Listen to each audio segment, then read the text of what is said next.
Tell me if you've ever heard something like this. There's a guy, John Doe, and someone goes up to John Doe and talks to him a little bit and says, "Oh, so where are you from, John?" And John has like a freak out and says, "What business is yours? I mean, why are you asking me this question? Ah!" Yeah, he has a disproportionate response to a perfectly innocuous question. But what happens if the question is a little bit more pointed? What happens if, the guy is asked, "Are you gay?" And like maybe it's sort of like mocking, maybe it's trying to get a rise out of him, and the guy explodes. What then? What does it signify? It actually doesn't matter what it signifies. What matters is that there is something there. If a guy explodes and says, "Why are you asking me these questions?" If you ask him something as innocuous as, "Where do you come from?" Or if he explodes when you ask him, "Are you gay?" Right? Maybe you're trying to mock him and he explodes and he doesn't answer the question, right? But his emotional outburst is answer enough. And that, of course, is the point.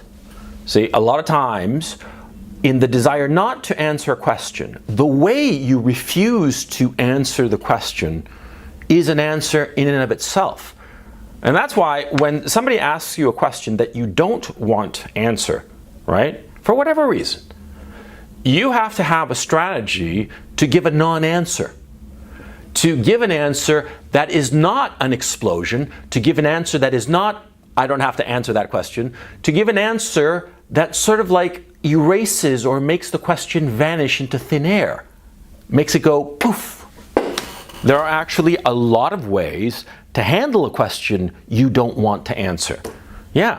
Well, first, the most obvious is you ignore it. Somebody asks you a question, like, "Are you gay?" And you just smile and ignore it and start talking about something else. A lot of times, somebody might be asking you something, trying to get a reaction out of you, trying to get a rise out of you, and the absolutely best response in that situation is to just pretend you didn't even hear the question. Yeah, act as if the guy spoke and nobody heard it, and you didn't hear it, and you just go on talking about whatever the fuck you wanted to talk about. That's actually the best way to handle a question you don't want to answer. But say there's a question that is more insistent. The guy says, "Where are you from?" and you just blow it off. And then he asks again, "Where are you from?" He keeps like needling you. And what do you do? What do you do in that situation? Well, what you don't do in that situation is have a fucking meltdown. And you don't say, "I don't have to answer that question." Because if you make a to-do about not answering a question or stating outright that you're not going to answer a question, then that question becomes of interest. People want to know. People want to know why you don't want to answer that question. Yeah. And so you refusing to answer a specific question that somebody puts at you and insists, right? Yeah, you refusing to answer becomes an issue and people want to know. And something that might have been completely innocuous, right? That you didn't answer where you came from, say, for whatever silly reason that was not particularly important, all of a sudden it acquires enormous importance because you said, "I don't want to answer that question." That answer, that non-answer, or what you think is a non-answer, it is an answer. So when a question comes up that you don't want to answer, apart from the possibility of ignoring it, you do not say, "I don't want to answer that question." No. What you do is you redirect the conversation. You redirect it with a question of your own or a witticism. Say, for the sake of argument in this video, that you don't want to answer the question, "Where do you come from?" right? So one way to answer that question would be to be witty and say, "Oh, I come from a shithole that's so awful that I'm trying to forget it." And leave it at that, and people will laugh. And where do they go with that? Okay, you came from some awful place and you don't really want to talk about it because people are not stupid. If you say in a joking way that you came from a place that you don't really like and are glad to be gone from, then they're going to be polite and they're not going to be pushing you about it. You see what I'm saying?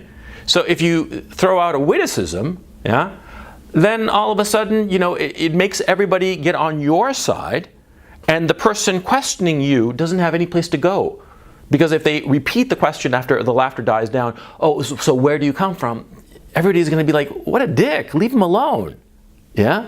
The people around you are going to be on your side. You see it? Now, apart from witticism, there is, of course, redirection by way of a question of your own. This is a strategy that's extremely effective in debates, okay?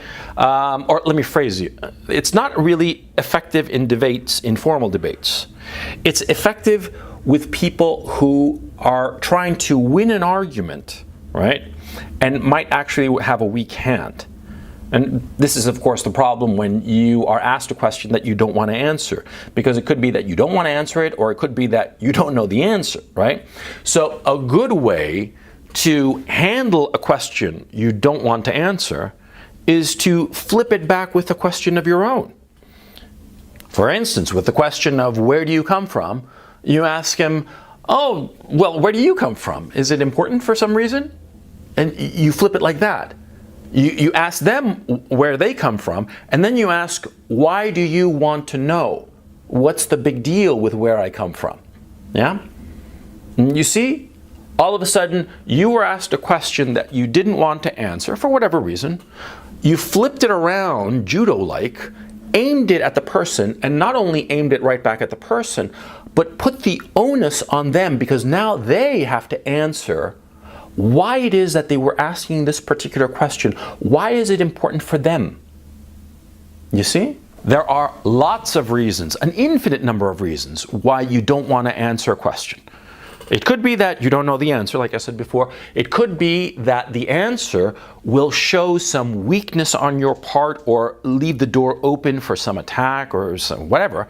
Or it could be that you just don't want to answer the question because painful memories, unhappiness about it. I mean, like, for instance, let's just say for the sake of argument that you came from some town or some city that was, some small town where you had a miserable time and you moved away and your life is so much better and, it's just bad memories. And so you don't want to talk about it, which is a perfectly legitimate reason. I mean, you see, there are an infinite number of reasons, perfectly legitimate reasons, not to answer a question, okay? I mean, I'm talking about it in a social setting, of course. You have to be able to handle these questions that you don't want to answer. And you have to be prepared beforehand. Yeah? And I insist, the worst thing that you can do is make a to-do about a question you don't want to answer. Yeah, because it focuses everybody. It focuses everybody, and now all of a sudden they know that, oh, that's the question that this guy doesn't want to answer. And it's going to be on the forefront of their mind, right? So, ignoring the question, making a joke out of the question, or flipping the question around on the person asking. Those are the three basic strategies, okay? And you apply any of these three strategies, and more likely than not, the question will just go away, and people will forget about the question. Now, why am I bringing up this particular topic? Why am I doing this video, as a matter of fact? Well, because, you see, young people especially, how can I put this? When you're young, adults in your life, your parents or your teachers and whomever, they ask you questions and they basically expect answers. They expect answers, and they're not going to accept you just blowing them off or flipping the question around. And so what happens is that a lot of times young people, young guys, they're in their late teens, early 20s, and they feel very resentful when they're asked something. And they feel very resentful when they're asked something, especially something that they don't want to answer. And so rather than try to manage the question, as I've explained that you can manage it, they lash out at the person asking it. And they make a mess for themselves, yeah? Because the question might be innocuous, the question might be very sensitive and touchy. It can go through the gamut, right? But how you handle such an impertinent question can make your life either very easy or very difficult. And this is something that young guys don't understand, okay? And they are feeling very resentful because they've spent the first, 16, 18, 20 odd years of their lives answering questions, and they finally realize that they are at a point where they don't have to answer a question. And so rather than being clever, being socially adept at avoiding a question they don't want to answer, they lash out. They lash out and they create enmity. They create enmity with the person asking a question, who often is not going to be asking a question, for perfectly innocuous and or legitimate reasons, right? But this lashing out this lashing out will hurt you. Why would you do that? Yeah, you don't lash out at somebody asking you some question, whether it be legitimate or not, whether it be framed politely or impertinently. If somebody asks you a question that you don't want to answer, not only don't answer it, but be smart. Handle the social situation in a way where you get something out of it. Or let me phrase that. Handle it in such a way where you are not socially injured. Yeah? Because, I mean, like, think about it. You have like a mini confrontation with somebody. Somebody asks you where you come from, right? And you don't want to answer that for whatever reason, right? And so you say to them, what business is of yours? It's my problem where I come from. Leave me alone, don't ask me questions, and fuck off, right? So all of a sudden you've created like a scene with the guy who asked you this question. Maybe the guy knew that he was being a dick by asking it. Maybe he had no idea. And assume generosity here, that most of the time people ask questions just because they're curious, just because they want to know. They don't have any ulterior motive, right? But you, rather than handling the question, you lashed out at the guy. And the guy, what's he going to think? He's going to think either you're an asshole, if he was just asking a question just to pass the time, right? Or he's going to think that you have serious issues. Or if he was trying to get a rise out of you, he's going to smile because he got a rise out of you. And he's going to know that asking where you come from is a surefire way to get a rise out of you in the future. Yeah. And what do you think he's going to do? Do you think he's going to ignore it? No! He's going to fucking, needle you with this question.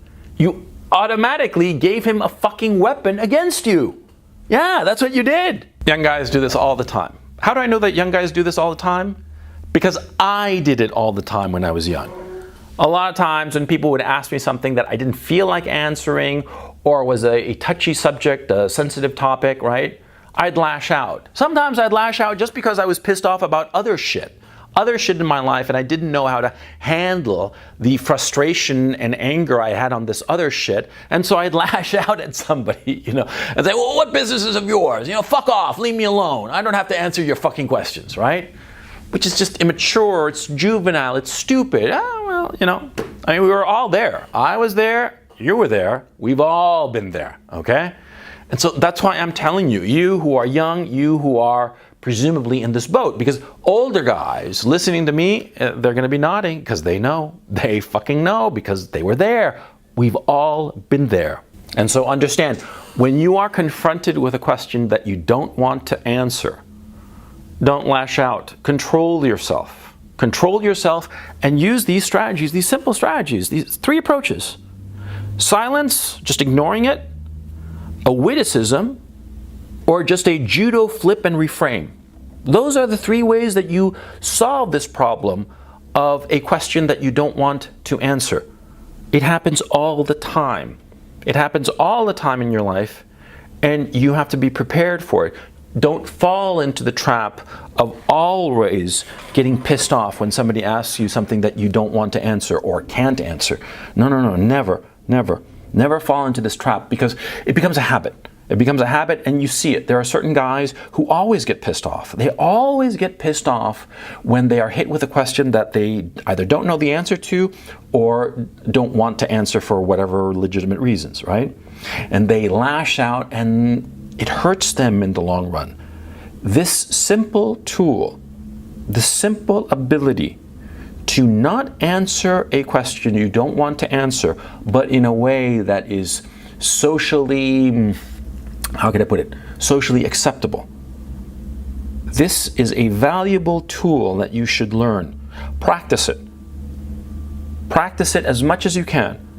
And sometimes if somebody asks you something reasonable that you don't really give a shit about, like, I don't know, like the weather or some shit like that, try it out then. Try it out there with that question. They ask, what's the weather going to be like tomorrow? And, try out a witticism, because it's going to be a low pressure situation for you, and you'll probably be able to come up with some witticism. Or try flipping it around somehow. I don't know. I'm just giving you an example. I'm giving you strategies so that you practice, because remember, you can never get good at anything without practicing it a lot, okay? And this is a skill that you want to get good at. Long term, it will help you. It will help you in every human interaction that you have. You always want to have control of the conversation. And knowing how to manage a question you do not want to answer is the first step